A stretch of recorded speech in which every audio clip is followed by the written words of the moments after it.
Fragments of Woke Thought and Garlasco 3 by Ciro Discepolo.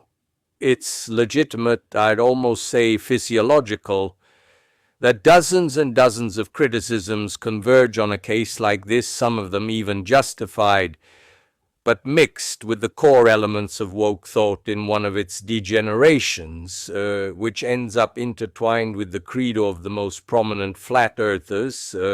And in my opinion, the first thing we should consider is that all past trials, small and large, if revisited under the magnifying glass of programs like the Monday trial, will present critical issues, especially if skilled hosts orchestrate the whole thing, along with a specific part of that story, a part that has nothing but to gain from sowing doubt among millions of viewers.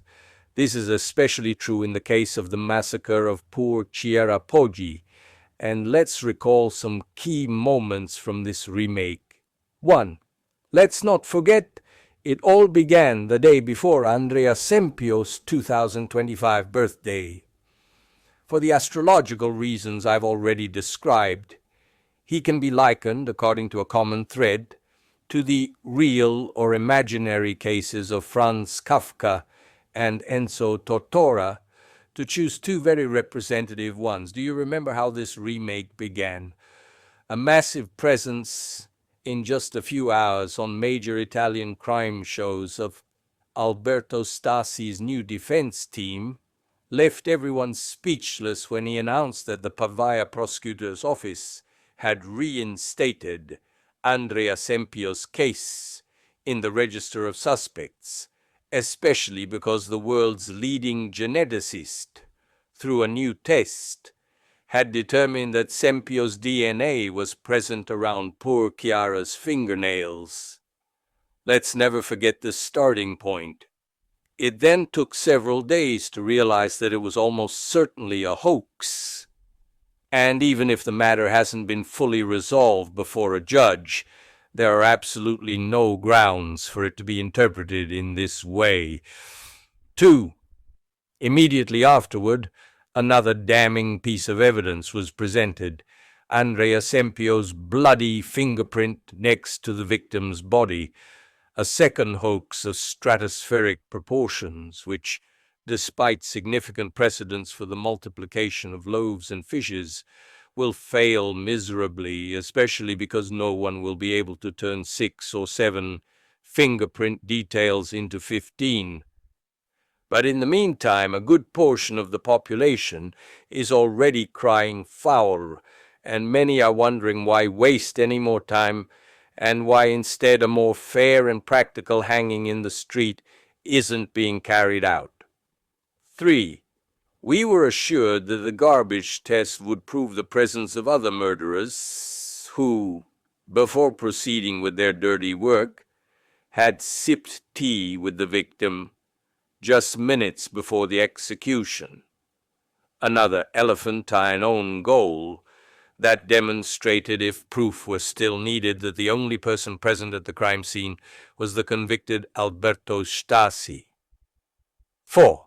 But fear not, here immediately is another rock-solid piece of evidence, freshly baked that day. The DNA of unknown person 3, accomplice of Stasi and Sempio, whose DNA was in the mouth of the poor girl killed on August 13th, 2007. Don't forget the script and the scenography of the presentation of this evidence. A lawyer warning the public, and this isn't about contamination, accompanying these prophetic words with no less than 5 distinct gestures of the index finger of his left hand, or was it his right? 5. Even this enormous new groundbreaking piece of evidence ended miserably. 6.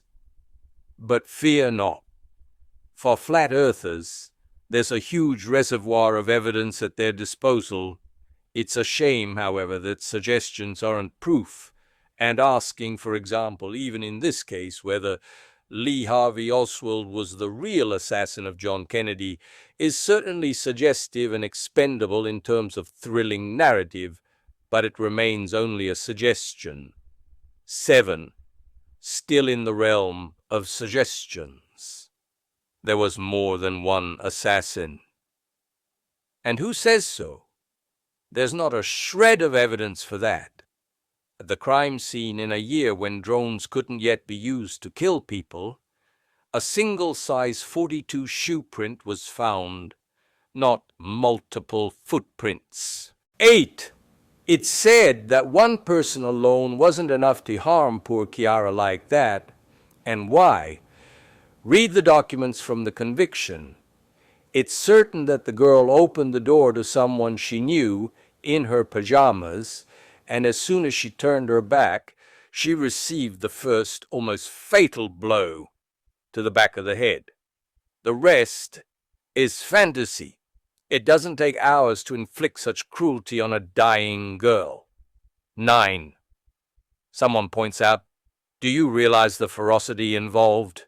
Yes, and this is the main reason that pins the crime down as a local crime and rules out the possibility of the passing vacuum cleaner salesman.